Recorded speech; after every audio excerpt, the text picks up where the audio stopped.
নমস্কার বন্ধুরা, সম্পার রান্নাঘরে সকলকে অনেক অনেক স্বাগত। আজ আমি এগ ফ্রেঞ্চ ফ্রাই বানিয়ে দেখাবো।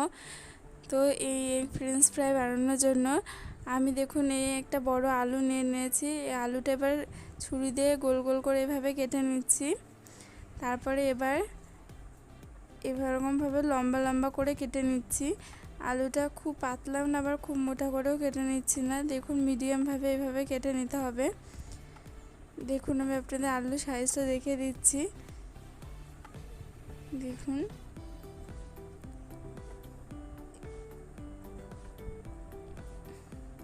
এবার আমি আলুগুলো ভালো করে ধুয়ে নেব। আলুগুলো ধোয়া হয়ে গেছে। এবার আমি একটা পরিষ্কার সুতির কাপড়ে রেখে আলুগুলো ভালো করে মুছে নেব। আর এই আলুর জলটা ভালো করে মুছে নিতে হবে, না হলে কিন্তু এই ফ্রেঞ্চ ফ্রাইটা পারফেক্ট হবে না।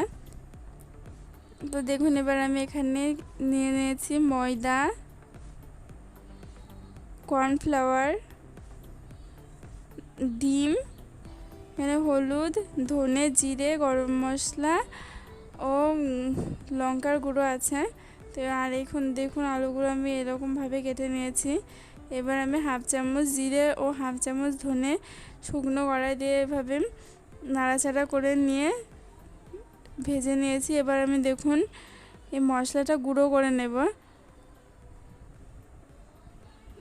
তার জন্য দেখুন আমি এখানে হামালদিস্তার মধ্যে মশলাটা দিয়ে গুঁড়িয়ে নিয়েছি। এবার আমি আলুর মধ্যে ডিম ভেঙে দিলাম। আমি এখানে একটি ডিম দিয়েছি, আপনারা দুটো ডিমও দিতে পারেন। এবার আমি 2 চামচ ময়দা, 2 চামচ কর্নফ্লাওয়ার, 1 চামচ লবণ দিয়ে দিলাম।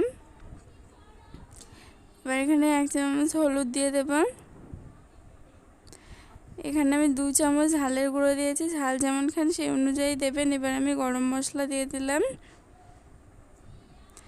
এবারে সেই ভেজে রাখা মশলাটা দিয়ে দিলাম, দিয়ে হাত দিয়ে ভালো করে মাখিয়ে নেব।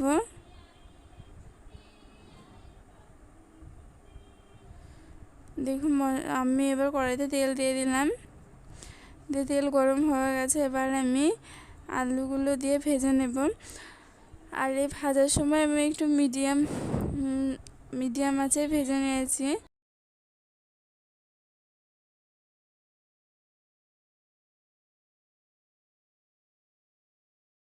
এখন এবার আমি এরকমভাবে ভেজে নিচ্ছি। আমি একটু লাল লাল করে ভেজে নেব।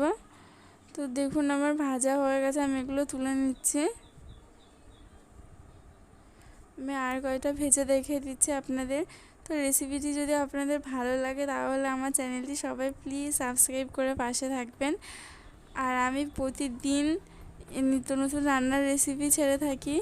আর আমি খুব সহজভাবে রান্নার রেসিপিগুলো আপনাদের সামনে তুলে ধরি। তো ভিডিওটি ভালো লাগলে অবশ্যই লাইক করবেন।